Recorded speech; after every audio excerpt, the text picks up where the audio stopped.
Hi there, this is Helen Tarrant again from LEASE.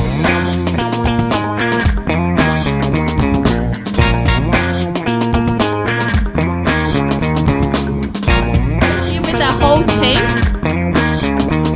Wow, it's massive.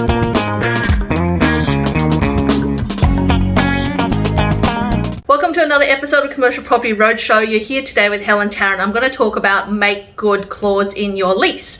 Now, why should I talk about make good clause? And is it important to talk about make good clause? Well, the reason I want to talk about it is it's one of the key terms that get overlooked. There's an oversight when when the tenants are moving out. So it's one of those things that we do cover off as part of our due diligence team through our due diligence process when we put our clients into a property. But the make good clause is important because you want to make sure whatever your tenant has put into the property, they're taking out of the property and they're bringing it back to a bare shell. Now, not always is the bare shell great for you. So for example, you have let's say you have a property that has a grease trap in it, a range hood, it has a commercial kitchen, all done by your tenant, and let's say it's got disabled toilets and all of the accessories that makes the property really unique and fitted out beautifully. So when they leave as a restaurateur, someone can come in and be a cafe, a restaurateur, training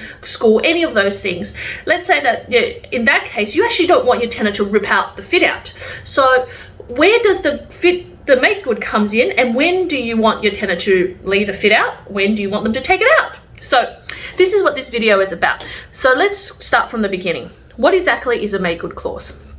A make good clause is a clause where your tenant at the end of their stay have to make good the property back to its original state.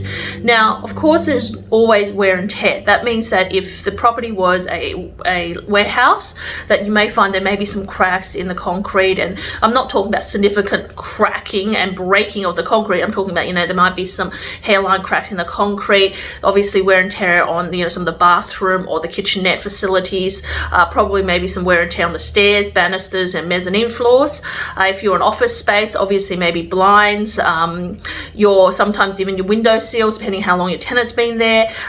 You might find the flooring, or if anything that's attached, if you had provided cupboards or any open plan, things like light fittings, these might be wear and tear. So they don't really count as terms of fit out. You might have chip paint that you might have to tidy up.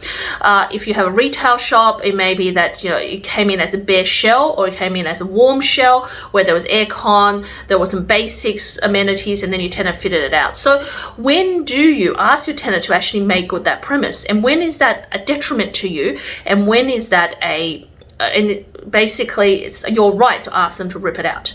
So one of the things to think of is, what is that premise going to be used for after this tenant leaves? Is it going to be used for the same type of tenant?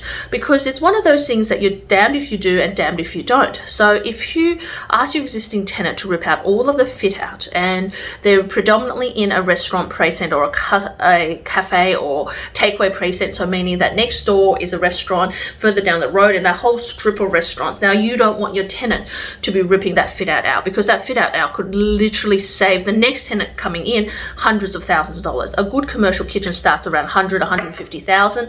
A good decor, it's easily 50 to 80 grand. By the time you add plumbing, electricals, air conditioning, light fittings, tidy up the bathrooms, you are at anywhere from $250,000 to $300,000 in terms of fitting out for a restaurant. Now, even if there's wear and tear from the previous restaurateur being there for the last, say, 10 years, 15 or 20 years, the new person coming in, you're actually saving them 50% or more on the fit out. So if they're comparing your premise with someone else's premise, why wouldn't they choose your premise? But also with the fit out, potentially you could charge maybe just a little bit more as part of the rent as well. And often in that case, a lot of the vendors will actually go in there and actually help the tenant to do the fit out. For example, add in a cool room, especially, or maybe do an alfresco dining area to increase not only more lettable space, but also a more friendly environment to get your tenant to come in as well. So that's something to think about as well.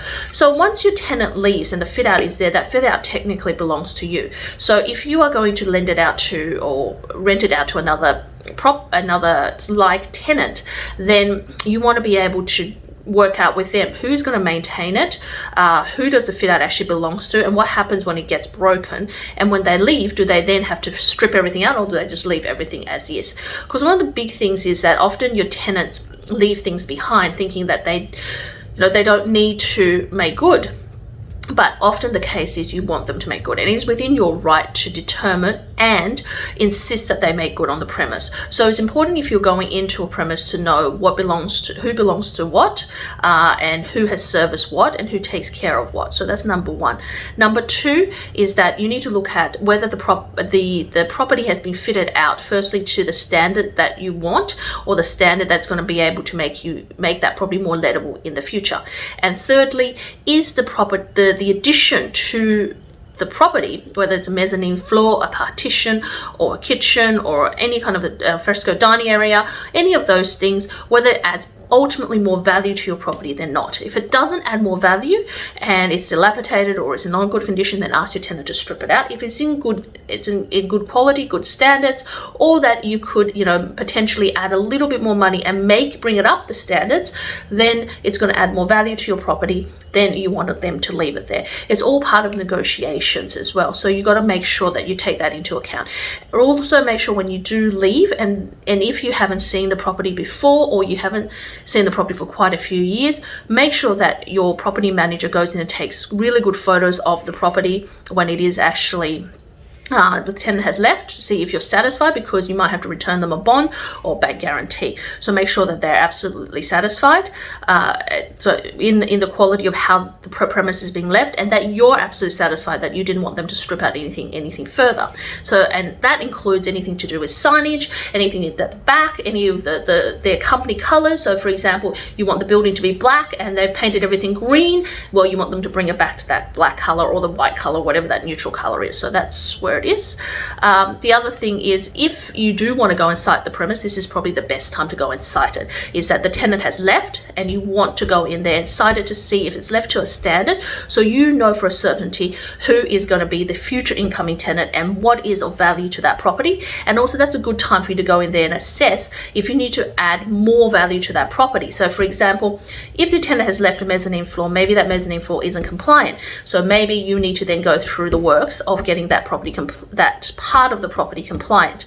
Whereas if your tenant have left a mezzanine floor that's compliant, one of the things you might want to do is get some engineering and get some compliance work done and enclose it so it becomes an office space above. So, or maybe your tenant has created a partition downstairs or a partition inside the an office space, and you might want to enclose that so it becomes an office space.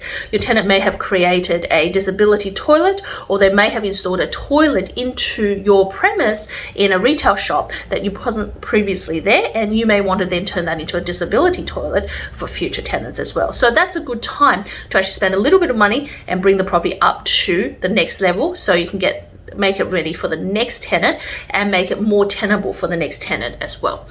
So there's lots and lots of variables in the make good clause, but it is something definitely to read up on every time you go into a lease with a tenant, something to check as part of your due diligence process. Check with your solicitor if you're not sure about it.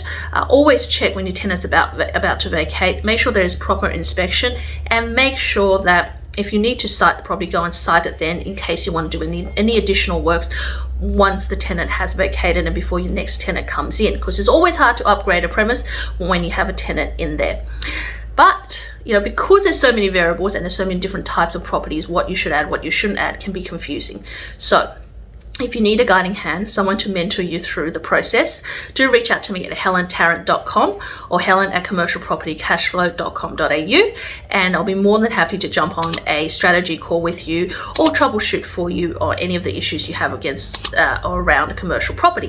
Because remember, we are actually the one-stop shop, so unicorn.com.au and helentarrant.com are one company now. We now are the one-stop shop that does education, buyers agency, and also fund and syndication as well. So that means that if you need anything to do with commercial property, we are now the one place you should come and find out how we can help you build financial freedom through commercial property. So until next time and our next topic, happy hunting, and I look forward to helping you create more wealth in commercial property. Bye for now.